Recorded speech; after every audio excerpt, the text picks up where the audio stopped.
Greetings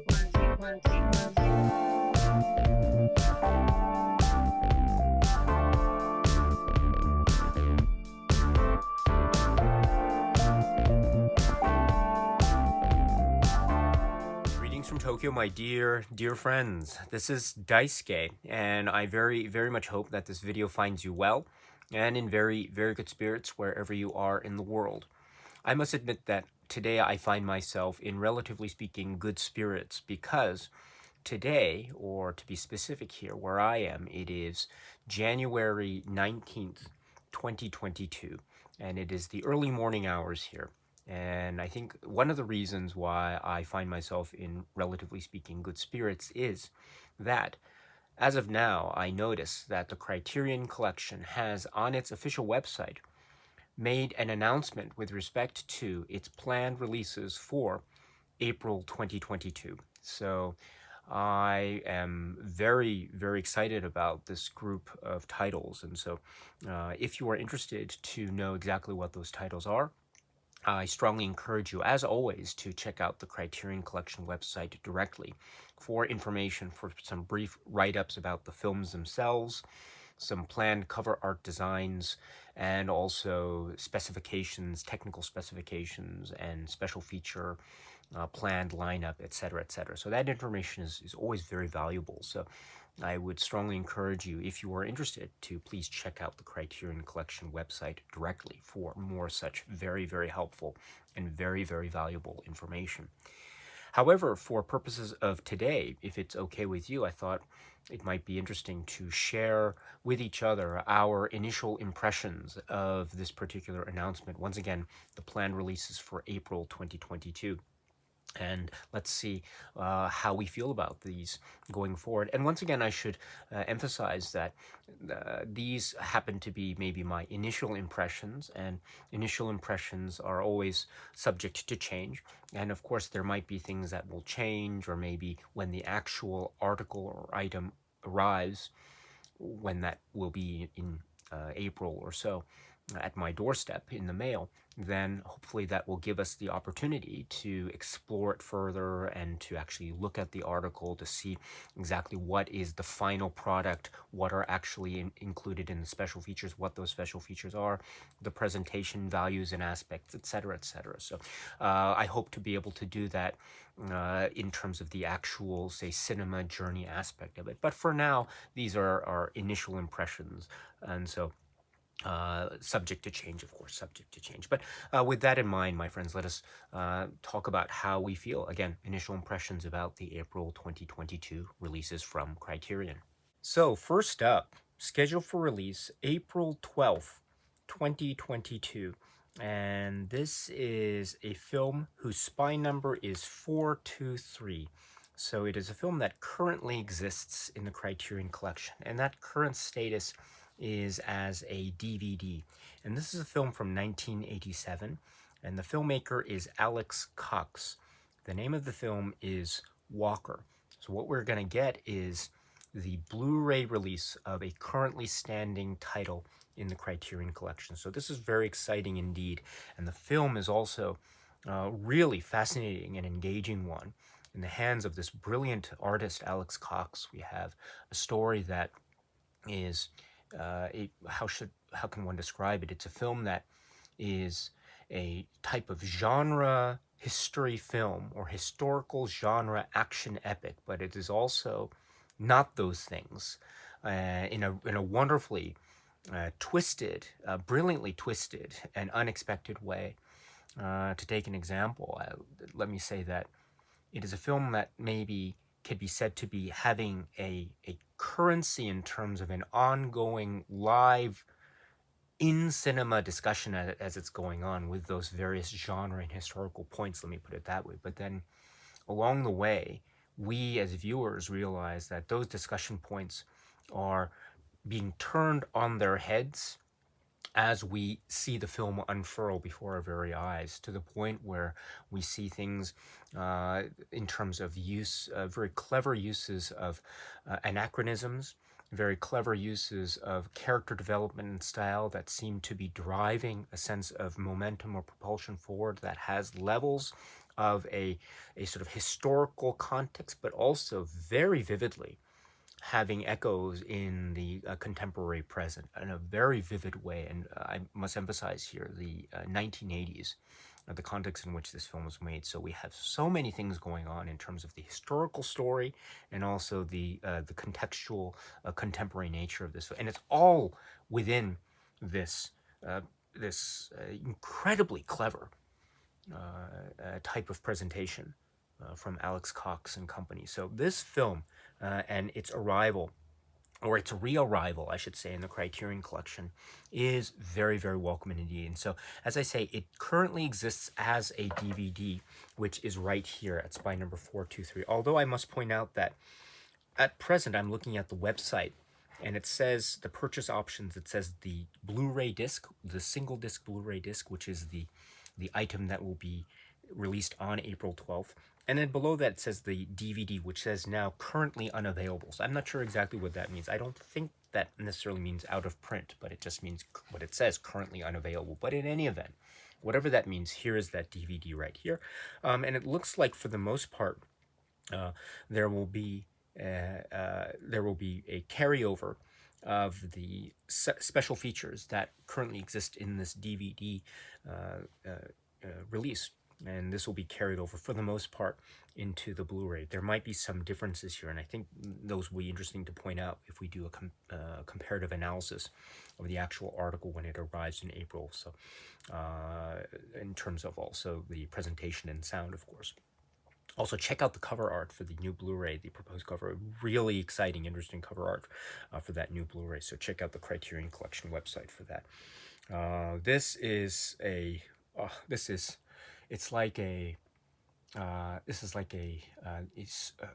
wholly intensified, imaginative, historical biopic. Although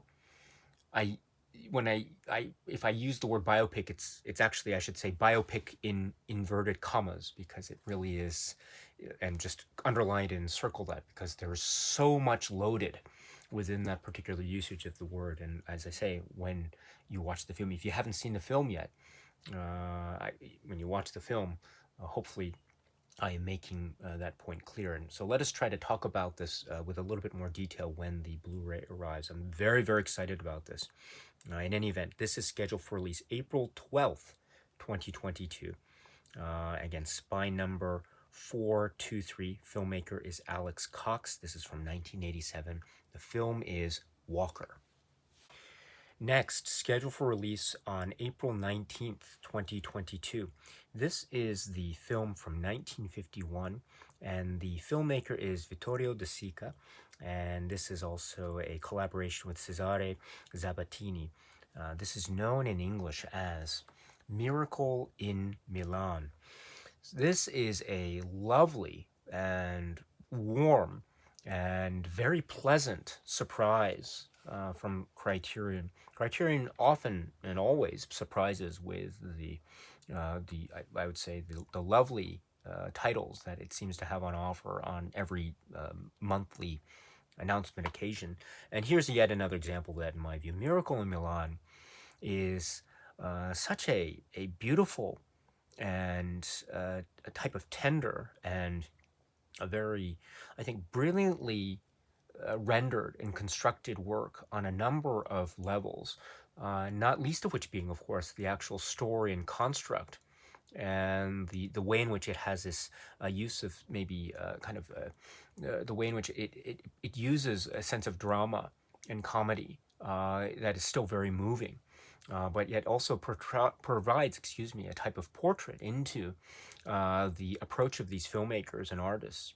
And I think a lot of attention, at least as far as the description of De Sica's work in the 1950s, a lot of attention, oftentimes, and perhaps unsurprisingly, of course, goes to some of the other great landmark works of cinema that have also emerged around this time. And so, however, Miracle in Milan, I think, provides a great context, as well as being a wonderful story in and of itself. Another level, another approach I would suggest is Miracle in Milan also provides a great context into the career and filmography of these artists in question at this time, the early 1950s, while also providing a really interesting contrast. And so there are similarities and differences in terms of an approach to this maybe, again, similar yet different type of story that is being told in the context of this really wonderful film, Miracle in Milan. So I am so thrilled with this. And I just want to say, too, that I'm so happy that it looks like the Criterion collection is, you see it in the wonderful cover art, so please check out the website directly for that. And I'm noticing some of the special features planned. It looks like they are also focusing in not just De Sica, which is, of course, very appropriate and very much very key element, the key creative element, but also they're focusing on the contributions and the collaboration with Cesare Zaffatini. So this is a very important aspect of this particular film and others as well. And so it looks like there's also going to be a documentary on Cesare Zaffatini. And Zaffatini's name is also appearing on the cover art design of Criterion itself, directed by Vittorio De Sica and based on a novel by Cesare Zaffatini. So I'm very happy to see this focus here. I'm looking forward to that very much. I should point out that I was very fortunate to have received several years back the film Miracle in Milan, which was released by the great team at Arrow Academy line, which was right here. So Miracle in Milan. This had the Blu-ray, and then also had the DVD. And so it had the DVD, which had the presentation of the film Il Tetto. I noticed that the Criterion is describing the Criterion release as the new 4K digital restoration with uncompressed monaural soundtrack on the Blu-ray. So my assumption will be that it'll be the new restoration, which will be different in presentation from this earlier high-def Blu-ray release of the film from Arrow. But it'll be a nice point of comparative analysis once again, if the opportunity presents itself, and I hope it does when the article arrives in April. And also I should point out that, yes, while it seems like the Arrow Academy does have the added benefit of having a second film, an additional film on a second disc, whereas the Criterion release seems not to have such option. At the same time, the Criterion supplements seem to be offering up a lot of great things in terms of the exploration of this film and the background, new interviews here in terms of the context of this film in what is known as Italian neorealism cinema, which is a very interesting topic. I think I'm not in no way an expert in this, so I'm looking forward to that very much, as well as I mentioned the focus on Zaffatini and also other points as well, and I'm speaking of the Criterion release. So once again, this is very exciting news indeed. There have been prior releases, so it'll be interesting to compare and contrast, but in any event, this is another great cause for celebration, in my view, scheduled for release April 19th, 2022 for spine number 1119. This is the work Miracle in Milan. Next, scheduled for release also April 19th, 2022, and this is for spine number 1120. Film is 1956. The filmmaker is Frank Tashlin, and the name of the film is The Girl Can't Help It. This is when I must say, when I saw this announcement and I saw the titles, I was so happy and I was so excited. But I must say that when my eyes came across this particular title, and I clicked on the image and I went to the particular sub-page of the Criterion website to see what this was and see what the specifics were and the cover art, etc. My grin on my face was so widened. I was so happy when I heard about this. I absolutely adore this film, The Girl Can't Help It, and I've never spoken about this film, but this is, I hope, will provide, yes, another opportunity for discussion of these films, including The Girl Can't Help It. I'm a huge fan of this film for a number of the deluxe color, of course, Jane Mansfield, the music, of course, Little Richard, The Platters, etc., Fats Domino, etc., Eddie Cochran, etc. And also, I love what it's about, what it seems to be saying in terms of it's a type of musical. It's a musical piece and has a story about the Jane Mansfield character and the sort of in jokes there about the sort of the blonde bombshell beauty that is being presented here in that Hollywood image from 1950s. That is a very iconic image, and it also has wonderful comic touches. Probably one of the most memorable uses of milk in a film ever. Maybe this film and maybe the Hitchcock film Suspicion. I don't know. Maybe milk. That might be an interesting topic of discussion. How milk is used in cinema. But in any event, this film is so fun, and it's so clever. And there are a lot of in jokes as well. There are a lot of people who seem to be in on the joke, and that's one of the things too that I love about this film. I was able to catch up with it when I was maybe a teenager or so, because I first heard about. I never saw it when it was released, but I first heard about it by other people talking about it, essentially. And I heard about it through, like, I remember hearing about it, say, growing up and watching Paul McCartney from the Beatles talking about The Girl Can't Help It in I think the first episode of the Beatles anthology series, and also hearing people like John Waters talk about the film The Girl Can't Help It. And of course, at the time too, I fell in love with 50s rock and roll and rockabilly and stuff. And those are also elements of the film that are very important to the way in which rock and roll culture and rockabilly culture are expressed. And also, there are some interesting, maybe subversive, nuanced elements when it comes to culture and also race and also class and also the way in which cinema Hollywood cinema seems to be embracing this stuff, while at the same time they seem to be either in on the joke or not in on the joke. That leads to this conversation about how this film falls in the concept of camp culture and camp cinema. And so we have great people, as I say, like John Waters, who comment on this film with such astute grace and wisdom and humor that I'm just this film built. It just built and built and built. So I was able to catch up with it, and then it just built and built and built until it is where it is now, which is this wonderful thing. And in this context, we have the Criterion Collection releasing it in this way. So I am so thrilled about this.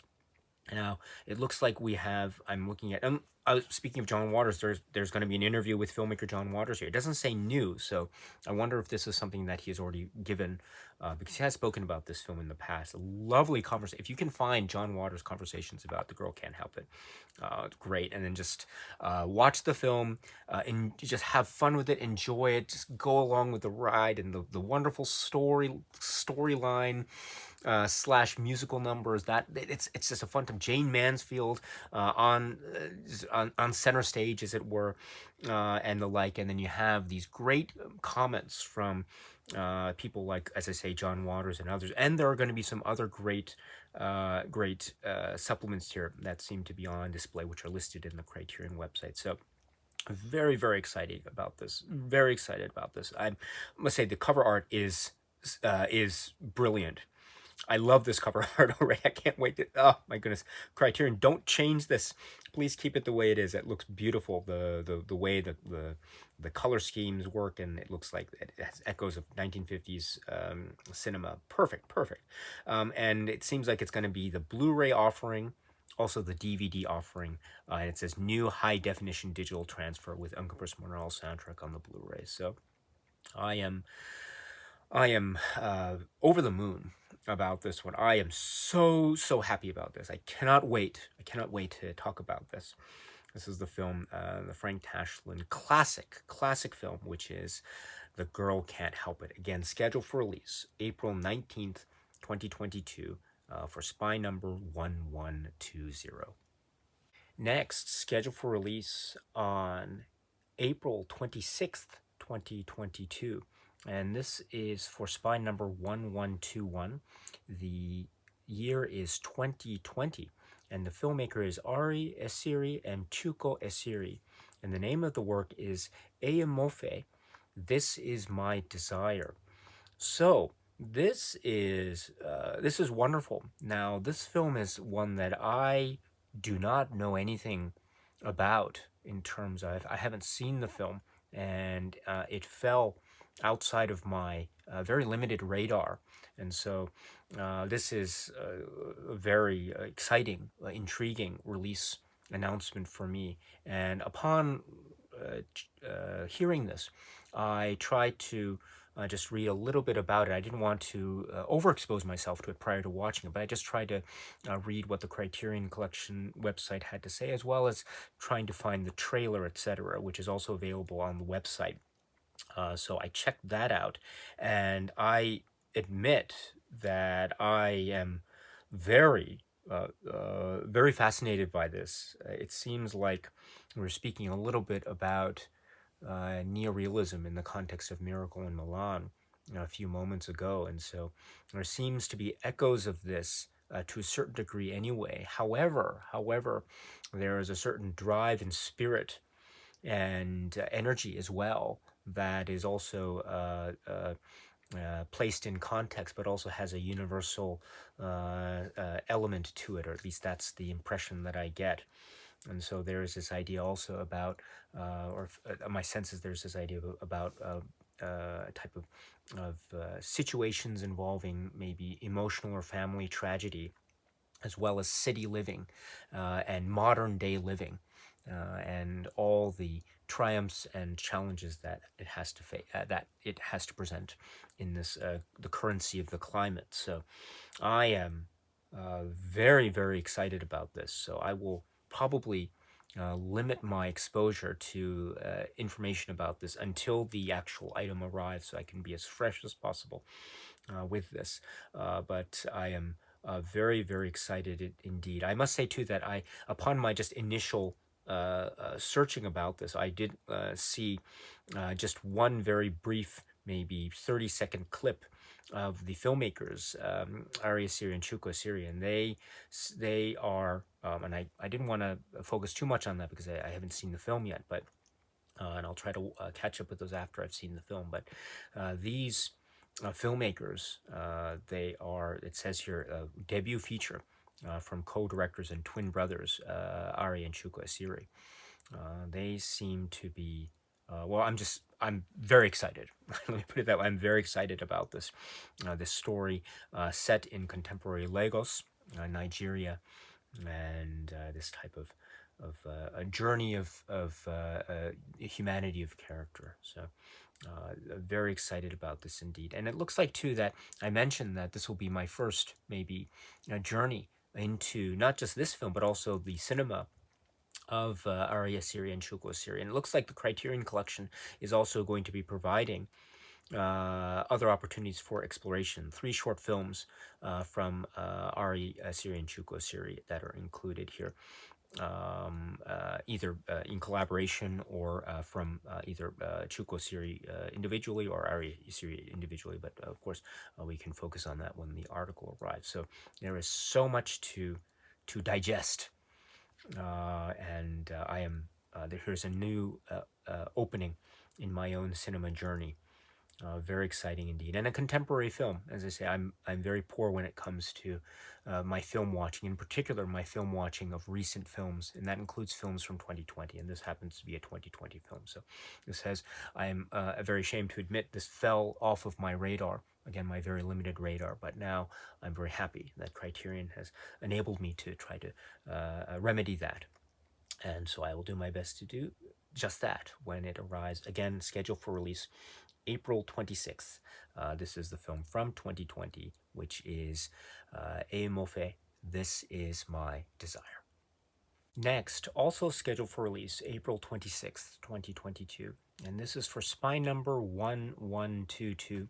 The film is from 1986, and the filmmaker is Bertrand Tavernier. And this is the Tavernier film, which is Round Midnight, featuring Dexter Gordon, as the character Dale Turner in this. What a riveting, uh, emotional, um, heartwarming, and also gut-wrenching work that is also about the soul of this music, this jazz music, and also the soul of these characters and this particular human being, this man, this musician, who is also a brilliant performer, but also very hurt inside. And the focus of the drama is this humanity of this. Uh, it's amazing. This is an amazing film, Round Midnight, and I haven't seen it in quite a while, so I must admit too that it's something that I haven't necessarily thought about recently. But now with the Criterion release like this is incredible. This is absolutely incredible, and now I'm reminded of just how excited I was and am about this film.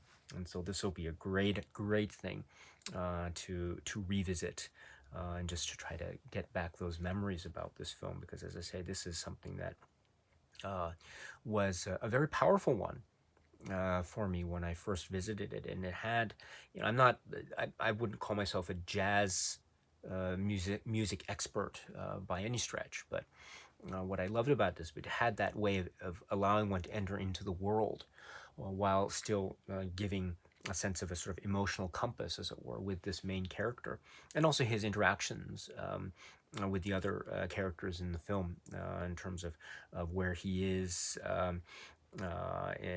in both, say, abroad, as it were, in Paris, etc., and just trying to survive, but also trying to make connections, and also to try to figure out what it is about his life. And those are some of the maybe mysteries, or some of the issues, or some of the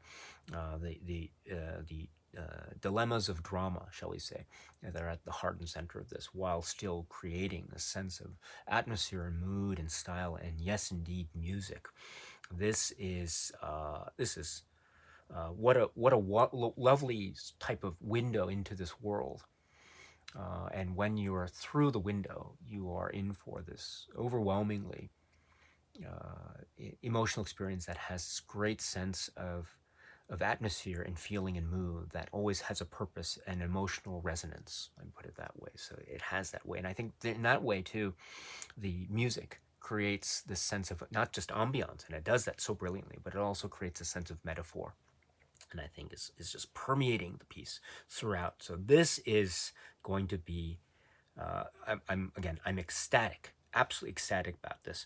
And so we have here a new 4K digital restoration with uncompressed stereo soundtrack on the Blu-ray, and then we also have an alternate 5.1 surround soundtrack supervised by composer Herbie Hancock and presented in DTS HD master audio. I should point out too that the Criterion site indicates either a single disc Blu-ray option or a 2-disc DVD option as well, in terms of the physical media options. So, plus a number of special features that are also on display. So please check it out. Also, the cover art is wonderful, moody, and it captures the mood, I think, brilliantly.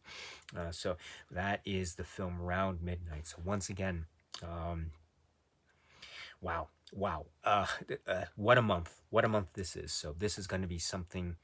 I'm very excited about this one as well. So, and stereo too, and I love too the little the stereo logo font that's used on the cover of Criterion. So check that out if you can as well. Very clever indeed. So anyway, there's a lot to be excited for this month. One of which is this film Round Midnight, Tavernier work Round Midnight, which is Spy Number 1122 from 1986, scheduled for release April 26th. Last, but certainly not least, we have the film, which is scheduled for release April 26th, 2022. Or I should be more specific, we have a film which is currently existing in the Criterion Collection at Spy Number 54 in a single disc Blu-ray option or a single disc DVD option. However, what is going to be on offer on such date in April 2022 is the new physical media offering 4K UHD plus Blu-ray combo, offering of this work from 1989, Al Reinerdt's work, which is this. This is the Blu-ray of For All Mankind. So once again, at the end of April, the Criterion Collection will release this or re-release this, except using the 4K UHD plus Blu-ray combo packaging. And so what we will get is essentially this is the next of the 4K UHD titles to be released under the Criterion Collection label. What a choice to have for this particular work indeed. And I should point out too that according to Criterion's notes in the special features section of the website here, it says, in the 4K UHD edition, new 4K digital restorations of the original 1.33 to 1 framing and the alternate 1.85 to 1 theatrical presentation with 5.1 DTS HD master audio soundtrack. And it says also, in the 4K UHD edition, one 4K UHD disc of the film presented in Dolby Vision HDR, and one Blu-ray with the film and special features. And then it has descriptions about the Blu-ray and DVD editions. So my assumption will be, and again, my assumption is that we will get the 4K UHD disc, and then we will have the Blu-ray as well. And the Blu-ray might be the same Blu-ray in terms of substance that we got in this, say, single disc Blu-ray, but we shall see. We shall see exactly what the lineup is, what the arrangement is, and of course, I think the one of the things that's going to be on main focus will be the presentations, and so this news. In terms of the 4K digital restorations and also the aspect ratio options, very, very interesting and very intriguing, and of course, to top, and of course the soundtrack options as well, and also the just the film itself. It's this it's so magical and so special, and it's made even more magical and special in my mind and heart by virtue of the fact that it is a cataloging of these key moments of human history. It is a film, but it's also a cataloging of these key moments of human history, and in that way, it's very magical and very awe-inspiring and awesome.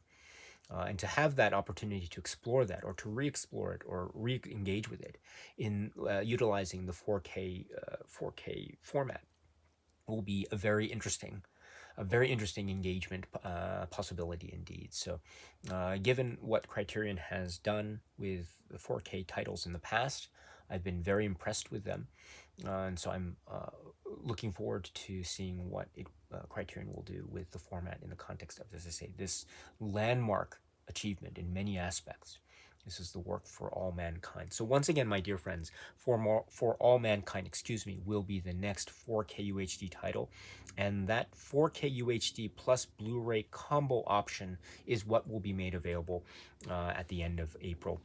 April 26th, yes, 2022. But if you are interested in the film itself and you haven't had a chance to get it yet or to watch it yet, and you are not necessarily you are how should I put it? You are looking for the Blu-ray option or the DVD option, please know that those are, according to the website right now, still available through Criterion and other channels. So just in case you're interested. But I will, of course, be looking forward very much to exploring the 4K presentation of this when it arrives at the end of April. So this is, again, the film For All Mankind. Okay, so that's it as far as the titles are concerned and my general initial impressions. Again, I think my impressions might change when the actual article comes in. I should point out in particular the film Eyimofe, This Is My Desire.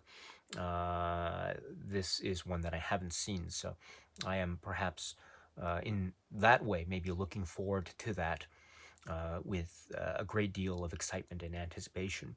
Also, I mentioned too that this will be a great opportunity to re-explore films like Walker and Miracle in Milan, and also For All Mankind. Also, For All Mankind will be continuing the new emerging chapter of Criterion in terms of the new format, as well as also I mentioned re-exploration of Round Midnight as well, that wonderful moody piece that is also such a a beautifully rendered human drama as well. So round rhythmic Tavernier work, and of course I mentioned too my over the moon excitement for the film The Girl Can't Help It, the release The Girl Can't Help It. This is I'm just yes, I'm my heart is racing. So this is again another stellar month in my view. I should point out just a number of things too. I note the gap in the scheduling between the release of the titles at the end of March, March 29th, 2022 is according to the website where Criterion plans to release Love Jones and The Last Waltz. So that's March 29th. And then there is the following week where there doesn't seem to be anything indicated, at least as of now. And then April 12th is the next date that appears, and that will be for the reemergence of the title Walker in the Blu-ray form. So I note that there's this gap of 2 weeks between the end of March and then the first release in April. So I don't know what that means.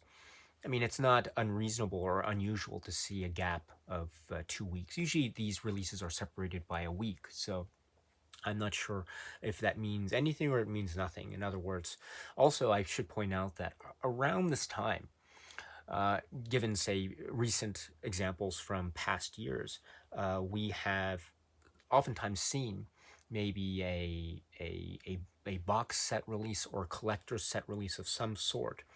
And so I wouldn't be surprised if maybe that gap of 2 weeks might be reserved for maybe a separate announcement for a box set. Who knows? Maybe what I'm assuming will not come to fruition. Maybe I'm completely wrong. I'm not guessing anything, but it would be interesting if something like that happened. Let me put it that way.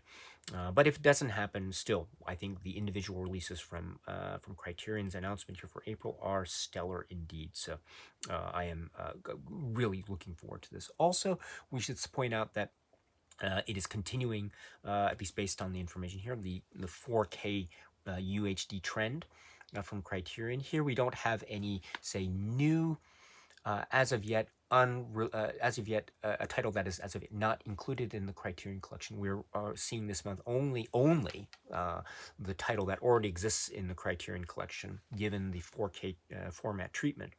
However, that's okay in terms of my eyes. Again, the 4K format is, in my view, a very exciting and engaging one. It's not essential.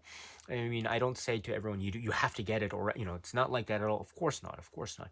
You are who you are, and your needs and your preferences in terms of your own cinema journey, including the physical media preferences that you prefer, right? That is for you and your choice. So there's no need to have to convert or to have to get the new 4K equipment if you're okay with the Blu-ray and DVD and other physical media and streaming options, etc. So not a problem at all. But as I say, for me, it's just, again, an interesting part of the Criterion journey to see how it is the Criterion collection and other labels, perhaps with their own releases, are handling the 4K format. And I should say too, let me repeat that, so far with the 4K titles that I have been very fortunate to have been able to explore, I've been very impressed indeed. So I'm looking forward with great anticipation to this, which is the next, say, chapter in the Criterion 4K story, which is the release of For All Mankind. So overall,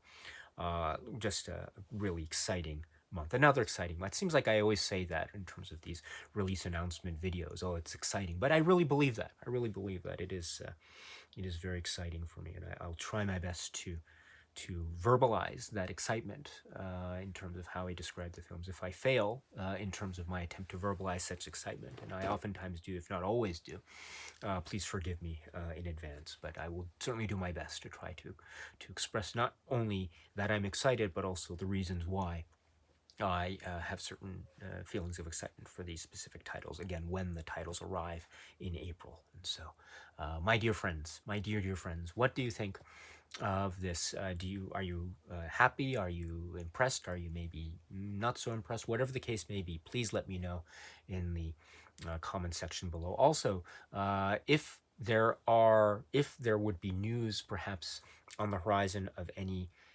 Criterion box set or collector set, what would you be interested in seeing? Or what are your guesses as to what that might be if it happens? It might not happen, but again, that's part of the fun of being a fan of Criterion, is it not? Just to see and guess and to wonder what that next release might be. So if you have any thoughts or comments about these titles or maybe other possible box sets, etc., please let me know in the comment section below. Okay, my dear friends, so that's it for now. And so until we meet again, please be happy and healthy and well, and please keep on watching a lot of great, great movies. Thank you so much, as always, for your time. I very, very much appreciate it. Stay strong, stay safe, and cheers.